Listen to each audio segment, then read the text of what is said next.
Amigas y amigos, les saluda Francisco Tarmendrail. Muchas gracias como siempre por seguir las cápsulas que estoy efectuando en estos tiempos de confinamiento con el fin de aportar temáticas sobre historia y cultura en general. Para mí es un honor presentar a continuación al periodista señor Marco Spíldora, quien es periodista, como mencioné, y diplomado en Patrimonio Cultural de la Pontificia Universidad Católica de Chile. Estimado Marco, ¿cómo estás? Muy bien, Francisco, muchas gracias por la invitación. Muchas gracias justamente por aceptar la invitación a esta cápsula, porque vamos a conversar una temática interesante y que a todos nosotros nos debe, de alguna manera, importar, porque de alguna manera nos va a marcar el futuro, ¿ya? Vamos a conversar sobre los siguientes conceptos, sobre patrimonio, memoria y personas. Estimado Marco, ¿en qué consiste el patrimonio desde tu perspectiva? ¿Qué relación tiene con la memoria y nosotros, las personas? Las personas mayores, bueno, Las pero personas las mayores, personas por adultas. supuesto. Bueno, hay muchas definiciones de patrimonio, pero muchas de ellas apuntan a lo siguiente, que es un conjunto de bienes tangibles, intangibles y también naturales cuando uno habla de patrimonio material, inmaterial o patrimonio natural, eh, que forman parte de la herencia de un grupo humano, o sea, de una comunidad. Entonces, entonces, cuando uno habla de patrimonio, no solamente está refiriéndose a un objeto o a un monumento, a un edificio, ¿ya? Esa es la visión monumental del patrimonio. Esa visión está superada. Hoy día, hoy día se habla de patrimonio inmaterial porque hay tratados que lo avalan, hay consensos entre los especialistas a nivel mundial, a nivel internacional, y por lo mismo hay tratados, hay convenciones para la salvaguarda de este patrimonio cultural inmaterial. Eh, una convención de la cual está también suscrito Chile, ya hace más de 10 años. Y es ahí Perfecto. donde uno puede apreciar efectivamente el poder que tiene la comunidad organizada eh, para no solamente heredar alguna tradición, sino que también el poderla conservar y transmitir de generación en generación. Estimado Marco, cuando hablamos de patrimonio inmaterial, ¿nos estamos refiriendo, por ejemplo, al caso humano de una comunidad, por ejemplo, que pueda Claro. ser considerado un patrimonio inmaterial? En Chile, ¿qué ejemplos pueden existir sobre eso? Bueno, hoy día existe, existe un inventario relacionado con, eh, con estas representaciones del patrimonio inmaterial y un inventario que reconoce una cantidad de prácticas a nivel nacional de todo Chile, del norte, desde desde el extremo norte hasta el extremo sur, ¿ya? Y, eh, y esas distintas prácticas, oficios, tradiciones, eh, no serían tales, no serían reconocidas por el Estado o por los expertos si no fuera la propia comunidad la que las reconoce a través del uso, ¿no es cierto? Eh, a través de la transmisión de esas prácticas. Estoy hablando a nivel de la música, a nivel de la artesanía, ¿ya? A nivel de diferentes actividades que históricamente ha desarrollado un pueblo determinado. Entonces ahí, por Perfecto. ejemplo, eh, el, han jugado un rol muy importante los pueblos originarios. Sí, por Entonces, supuesto. claro, claramente han sido un ejemplo, un espejo para el mundo occidental, para el continente, por ejemplo, para nosotros, como es el caso de Rapa Nui. Claro, tú señalas el caso de Rapa Nui, quizás es como el icono, ¿cierto? Es lo más emblemático en lo que respecta a patrimonio inmaterial, porque en Chile también hubo otros pueblos originarios, y hay todavía, de hecho, descendientes, sobrevivientes, se puede decir, de estas comunidades, ¿cierto? Efectivamente, es icónico, bueno, Rapa Nui con los Moai, efectivamente uno podría pensar que en Rapa Nui el patrimonio es material o monumental. Ha sido tan fuerte eso que ha estado un poco invisibilizado lo inmaterial, ¿ya? De lo que estamos hablando. Entonces, ahí la memoria es sumamente importante. A mí me tocó con compañeros del diplomado en Patrimonio Cultural de la Pontificia Universidad Católica desarrollar un trabajo. Hicimos un trabajo de un cuadernillo de memorias con personas representativas del pueblo Rapa Nui que nos pudieran de alguna forma eh, reconocer y ellos también hacían memoria, obviamente, las diferentes prácticas que, que han sido ancestrales en el pueblo Rapa Nui, y eso con diferentes preguntas, con desafíos, ¿no es cierto?, que tiene hoy día una práctica determinada para que se pueda conservar, siguiendo la tradición y también proyectar a las nuevas generaciones con todos los cambios que tiene hoy día el mundo, desde el punto de vista humano, desde el punto de vista social, económico y tecnológico también. Y de eso no ha Claro. estado exenta la isla. Entonces No, fue interesante ese ejercicio, Francisco. Ese trabajo todavía está en borrador, en algún minuto se va a publicar, pero fue un lindo trabajo donde la compañera antropóloga, Josefina Arriagada, que vive, tenemos la suerte porque vive allá en la isla hace varios años, mm, ella pudo hacer en terreno las entrevistas.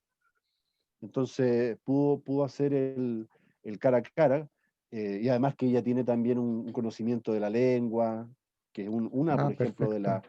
de los elementos muy importantes y tradicionales. Y nosotros en Santiago, con otros compañeros, pudimos aportar también con este trabajo, desde nuestra expertise. Claro, y quizás el caso Rapa Nui puede ser emblemático, como mencionabas, porque es una de las pocas culturas que mantiene gran parte de sus tradiciones prístinas, o sea, no ha sufrido mayor alteración conforme han pasado las décadas, los siglos, mantiene sus tradiciones a pesar de todo, de todo lo que se ha vivido en la historia, ¿cierto? Quizás por su posición geográfica, entre otros factores. A pesar, claro, de la influencia que ha tenido, buena y mala, del exterior, porque hay que recordar que ha sufrido invasiones, Sí, saqueos, o sea, bueno, hace algunos años se estaba debatiendo el regreso o no de uno de los más emblemáticos Moai que están en este momento en el Museo Británico, así en es. exhibición. Entonces a nosotros nos tocó hacer un trabajo durante este diplomado.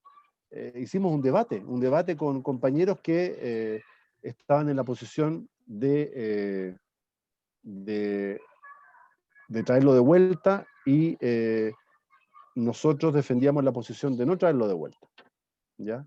Entonces, claro, era un trabajo más bien académico, no es que nosotros creamos en esa posición, fue más bien un ejercicio del diplomado, pero claramente es uno de los grandes temas que hoy día sigue generando tensión.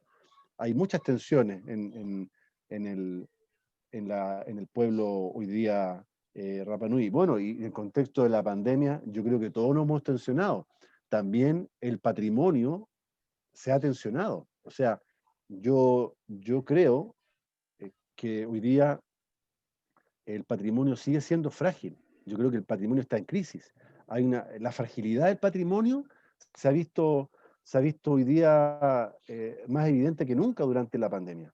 Y claramente se ve, lamentablemente, cuando ocurre un terremoto, ¿no es cierto? Se habla Sí, de la tragedia del terremoto cultural, ¿no es cierto? Porque se caen los edificios patrimoniales, son de alguna forma lo más frágil que tenemos, pero también hay una fragilidad en el otro patrimonio, que es el patrimonio inmaterial. La memoria es frágil, no solamente sí, el patrimonio, también la memoria es justamente, frágil. justamente, estimado Marco, te iba a preguntar de eso. A tu juicio, desde tu visión, en base a los estudios que has desarrollado, una pregunta aparentemente banal, pero que es bueno preguntarse, ¿qué es la memoria?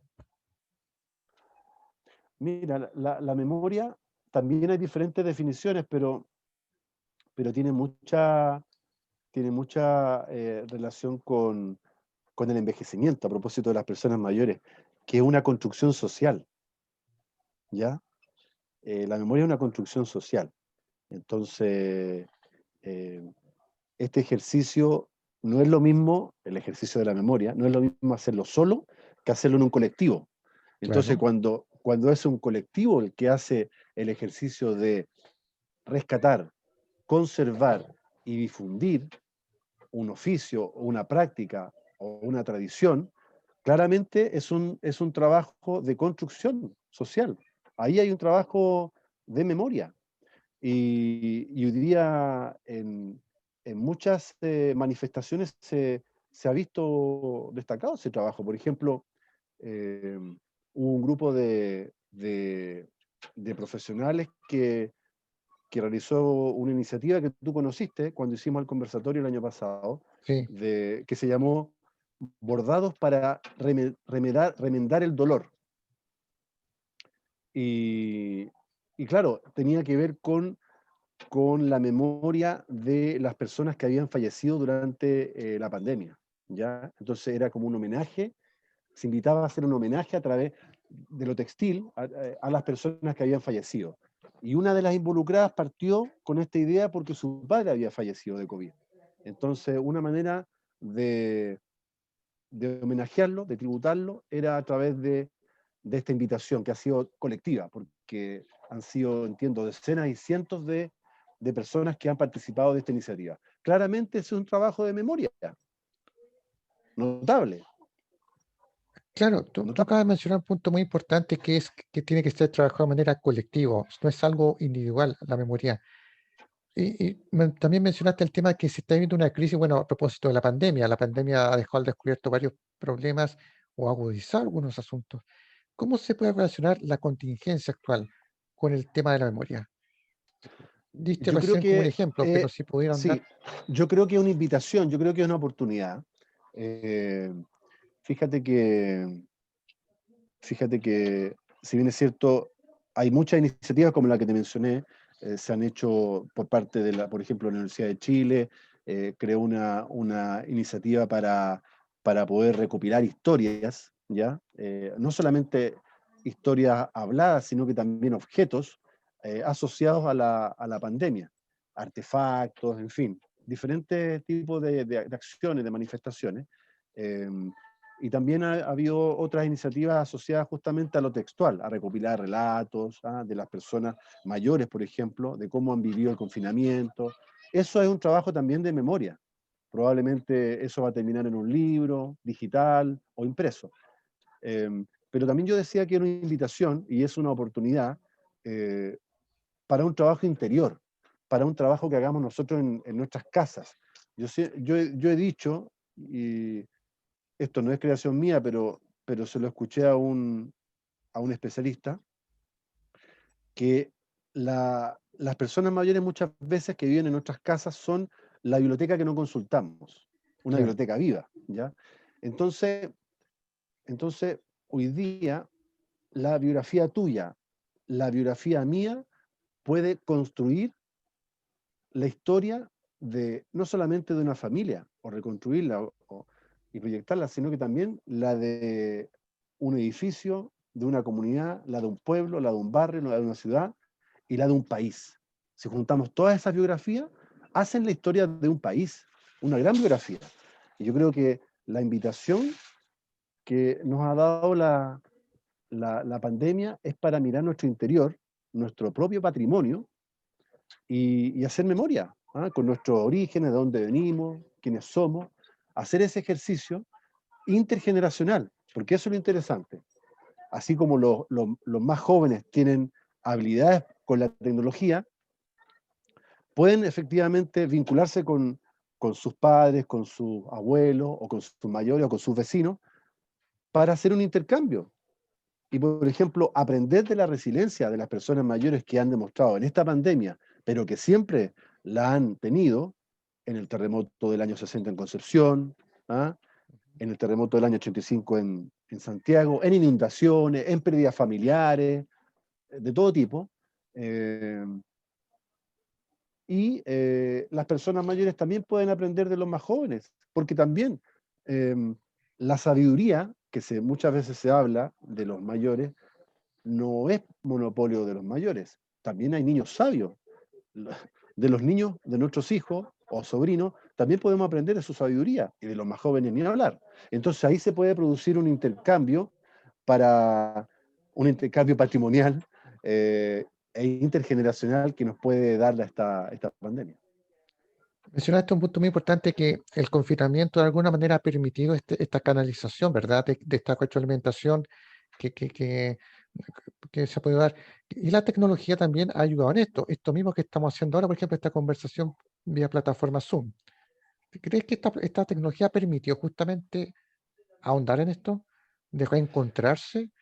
Porque puede parecer una paradoja, porque puede ser que una familia viva siempre en su casa, pero que producto de la pandemia se ha reencontrado, en cierta forma. No sé si me explico. Efectivamente, efectivamente. Por eso, por ejemplo, desde la Sociedad de Geriatría y Gerontología de Chile, de la cual yo también formo parte, se ha hablado durante esta pandemia de aislamiento físico, pero no social. Entonces, claramente no ha sido aislamiento social porque todos hemos tenido la posibilidad también de readaptarnos a estas nuevas condiciones. Entonces, esta brecha digital que hemos visto en algunos grupos de personas mayores eh, no, no puede naturalizarse como un tema de edad. O sea, claramente las personas de 40 o más años también hemos tenido que adaptarnos, reaprender nuevas plataformas para seguir funcionando a nivel laboral y a nivel social. Entonces, eso mismo pasa con las personas adultas o las personas de edad, y ha pasado. Entonces, todas las personas mayores tienen diferentes capacidades y tienen la capacidad cognitiva para aprender. Eh, bueno, hay un grupo importante de personas mayores que crecieron sin la tecnología, sin un ambiente tecnológico. Entonces, claramente van a tener más dificultades. Otras tienen miedo, por ejemplo, a este nuevo mundo tecnológico. Pero ahí es donde lo intergeneracional puede ayudar a estrechar esta brecha intergeneracional, esta brecha cultural, esta brecha tecnológica, ¿ya? Y claramente el patrimonio y la memoria se vuelven elementos atractivos justamente para poder convivir con este confinamiento, con lo que significa eh, esta pandemia, en todo Claro, aspecto. sí, de todas formas. Estimado Marco, para ir cerrando esta cápsula, de la cual reitero mis agradecimientos por esta interesante conversación, te dejo el espacio para que comentes o quieras hacer alguna reflexión en base, bueno, primero a lo que estamos viviendo, porque obviamente las personas mayores acá tienen un papel, eh, no sé si está bien aplicado el concepto, un papel fundamental. Siempre lo han tenido, pero quizás en esta época es donde tienen mayor realce, ¿ya?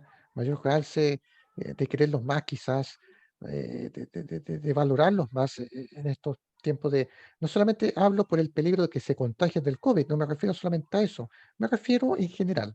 Siempre han sido personas como vulnerables, pero a la vez también están un tanto invisibilizados, ¿cierto? Como que Sí. no han tenido quizás el papel protagónico, no sé si también aplica el concepto social. En base a todo eso, ¿qué reflexión puedes dejar y en base a lo que tú has investigado, has desarrollado? Yo, yo creo que una invitación, ¿ah? Una invitación a, a contemplar, o sea, a mirarnos nosotros, ¿no es cierto? A recordar, a reflexionar. eh, yo creo que es un sumamente buen ejercicio de memoria. Es un ejercicio saludable el recordar. El recordar viene del latín, ¿ah? Entonces, lo que pasamos por el corazón, entonces hay una asociación entre el corazón, las emociones, con el cerebro, claramente. Entonces, siempre va a ser muy estimulante para la salud cerebral y para el envejecimiento saludable que las personas eh, puedan hacer este tipo de actividades, como es el hecho de llevar al papel lo que están sintiendo hoy día, ¿ya? Y además de poder colocar en el papel o en forma oral lo que fueron sus experiencias tan, tan brutales como la que hemos vivido, con las nuevas generaciones, con sus familiares, con sus vecinos. Y yo diría que esa es la invitación. No podemos perder ni un segundo la oportunidad de conectarnos con ese tesoro humano, que son, con esa biblioteca viva, que yo decía.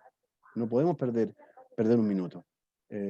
No nos arrepintamos cuando esas personas no estén físicamente, eh, porque ahí toman un valor. Entonces, es importante eso, pero también es importante recordar el in memoriam, ¿no? Las personas que no están físicamente y que han sido importantes para la familia, para la sociedad. Tú lo haces, por ejemplo, con tu trabajo diario a través de las redes sociales. Y Gracias. tú, claro, tú haces un rescate y visibilizas hitos, hechos, em, personas que a veces han estado olvidadas en la historia de Chile y que a veces nos recordamos solamente por una efeméride, pero a veces tú vas más allá de la efeméride y vas al lugar donde tuvo ocasión el hito, vas al lugar, vas al terreno, que a lo mejor hoy día está levantada otra cosa, no hay nada, qué sé yo, como recordábamos sobre el Teatro Antiguo de Concepción, en el centro de Concepción. Pero qué importante el poder hacer ese ejercicio para que eso quede registrado, ¿ya? Así como se hace con las cápsulas cada, no sé, centenarias, ¿no es cierto? Esto está quedando registrado en la nube. Y eso es muy importante porque nuestros hijos o nuestros nietos o las personas que, que nos secunden, ¿no es cierto?, van a poder conocer eh, el patrimonio del siglo XXI, la memoria que estamos hoy día construyendo, eh, gracias a ese registro que estás haciendo tú ahora. Así que yo te diría que esa es la invitación para que cada quien pueda hacer ese ejercicio. Creo que hoy día tiene más tiempo para escribir, para hacer memoria, tomar el teléfono hoy día, un smartphone puede grabar audio, puede filmar, o sea, no perder la oportunidad de patrimoniar, como yo diría. Patrimoniemos lo que son nuestras tradiciones, partiendo por nuestra historia y nuestra biografía. Así es, Marco, tienes toda la razón. Estimado Marco Spilra, quiero darte nuevamente las gracias por ser parte de estas cápsulas. Bueno, muchas gracias nuevamente por esta instancia. Muchas gracias a ti, Francisco, que sigan esas cápsulas y que tengan un excelente año 2021. Igualmente, y a nuestras amigas y amigos que están viendo, les deseamos que estén bien y nos vemos en una próxima oportunidad. Hasta luego.